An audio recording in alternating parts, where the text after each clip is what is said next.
Kami di Kanwil Perbendaharaan ini mulai 2022 ini akan mengefektifkan forum koordinasi pengelolaan keuangan negara namanya. Kelemahan-kelemahan kita yang ada hari ini kita konsultasikan dan kita berharap penataan, percepatan, pertanggungjawaban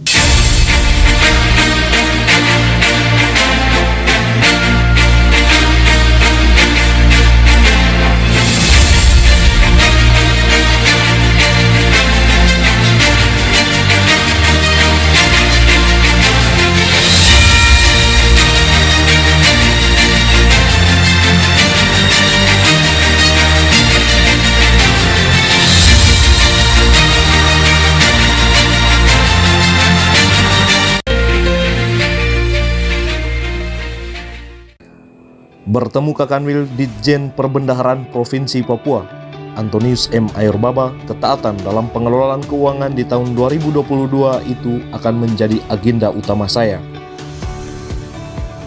Bangun sinergitas dan koordinasi di tahun 2022, Kepala Kantor Wilayah Kementerian Hukum dan HAM Papua, Antonius M. Ayurbaba SH-MSI, hari ini Selasa 4 Januari 2021, bertemu Kakanwil Ditjen Perbendaharaan Provinsi Papua, Dr. Randus Burhani AS.MM di Jayapura. Pertemuan digelar di lantai 6 gedung baru beralamat di Jalan Jenderal Ahmad Yani nomor 8 Jayapura, Provinsi Papua.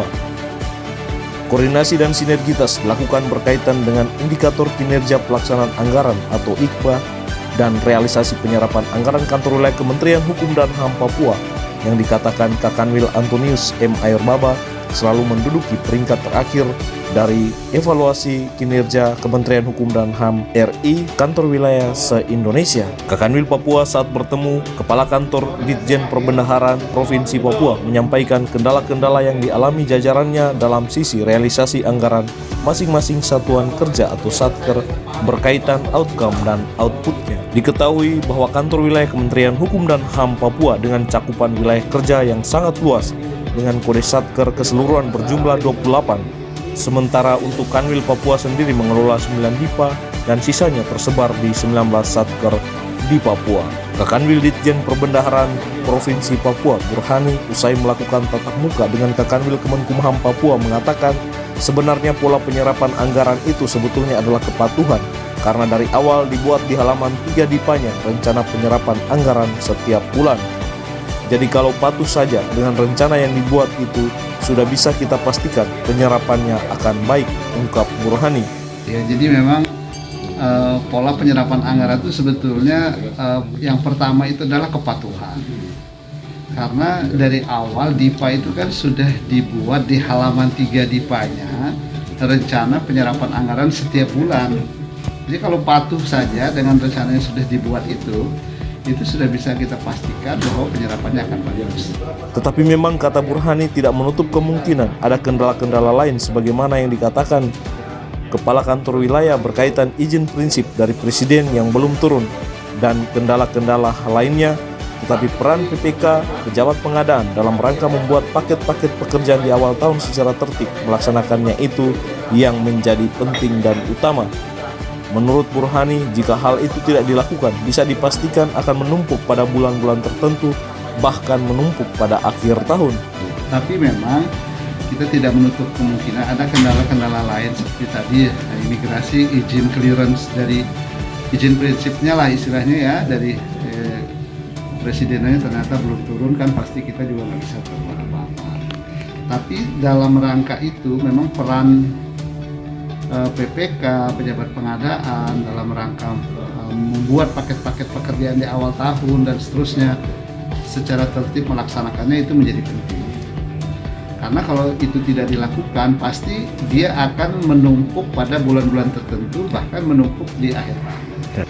Kami lihat di Kumham pada belanja barang dan belanja modal karena terkait dengan PNBP juga belanja pegawai sudah mengalir bagus. Menyoal PNBP, kata Burhani, kita sudah bisa merencanakan dengan baik, namun kendala pandemi COVID-19, penyerapan tidak bisa maksimal karena pendapatannya juga tidak maksimal, ujarnya. Jadi memang kalau Kumham ini kalau kami lihat memang di belanja barang dan belanja modal ya, kalau belanja pegawai kita istilahnya sudah mengalir bagus. belanja barang dan belanja modal, karena terkait dengan PNBP juga. Nah, jadi PNBP ini memang seringkali mungkin kita bisa merencanakan, tapi karena kasus COVID dan sebagainya akhirnya penyerapannya tidak bisa maksimal, ya kan?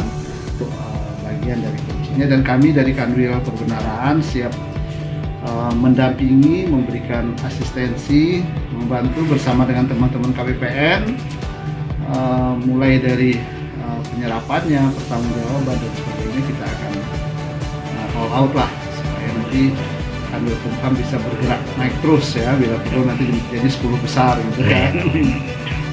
Sementara itu, Antonius M. Ayorbaba di sela-sela pertemuan mengungkapkan apresiasi dan terima kasih di tengah kesibukan Kanwil Perbendaharaan masih meluangkan waktu bertemu dengan dirinya dan rombongan. Tentu kehadiran saya menunjukkan komitmen berdasarkan hasil evaluasi terhadap capaian realisasi anggaran di tahun 2021, ungkap Ayorbaba. Pertama, saya menyampaikan terima kasih dan apresiasi untuk Kanwil Jenderal Perbendaharaan yang hari ini kita bisa beraudiensi dengan semua pejabat. Tentu kehadiran saya hari ini menunjukkan komitmen berdasarkan hasil evaluasi terhadap capaian realisasi anggaran di tahun 2021. Kemudian mantan Kadif Pemasyarakatan Sulawesi Utara juga mengatakan berdasarkan realisasi dan evaluasi pada tingkat Kementerian Hukum dan HAM, sehingga kita harus berkonsultasi memohon masukan tetapi juga petunjuk arahan bagi kantor wilayah Kemenkumham Papua ke depannya. Dikatakan lebih lanjut, kita tahu bersama bahwa Kanwil Ditjen Perbendaharaan Provinsi Papua juga mempunyai target capaian dalam melakukan tugas-tugas pengelolaan keuangan negara. Tentu Kanwil Kumham Papua dengan 20 satuan kerja harus memiliki kontribusi yang positif. Yang kedua, berdasarkan evaluasi dan realisasi anggaran pada tingkat Kementerian Hukum dan HAM, sehingga tentu kita harus berkonsultasi, memohon masukan, tapi juga petunjuk arahan bagi kantor wilayah Kementerian Hukum dan HAM Papua ke depan. Kita tahu bahwa Kanwil Direktur Jenderal Perbendaharaan juga punya target capaian dalam melakukan tugas-tugas dalam pengelolaan keuangan negara, dan tentu kantor wilayah Kementerian Hukum dan HAM Papua dengan 20 satuan kerja harus memiliki kontribusi yang positif. Kelemahan-kelemahan kita yang ada hari ini kita konsultasikan, dan kita berharap penataan, percepatan, pertanggungjawaban dan ketaatan dalam pengelolaan keuangan di tahun 2022 itu akan menjadi agenda utama saya, tegas Ayorbaba. Lebih jauh dikatakannya menjadi prioritas dari program unggulan yang akan kita lakukan dan kita kawal bersama sehingga anggaran yang ada di tahun 2022 benar-benar terrealisasi dengan baik. Sehingga menurutnya dari sisi pertanggungjawaban dapat dipertanggungjawabkan dengan baik dan memberikan gambaran terhadap capaian-capaian output dan outcome kinerja Kementerian Hukum dan Hak Asasi Manusia di Provinsi Papua.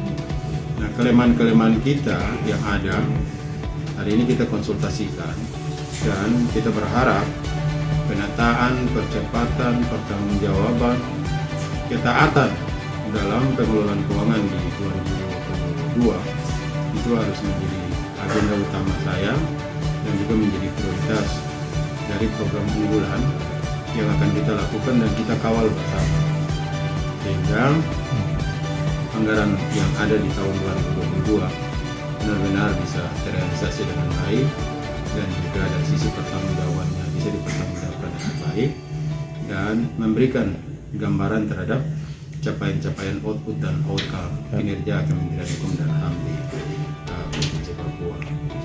Terima kasih. Hadir juga mendampingi Kepala Kantor Wilayah, Kepala Bagian Program dan Humas Hendrik Pagiling, sedangkan dari Kanwil Ditjen Perbendaharaan dihadiri sejumlah pejabatnya. Dari Jayapura, Papua, Tim Liputan Humas Kanwil Kemenkumham Papua mengabarkan.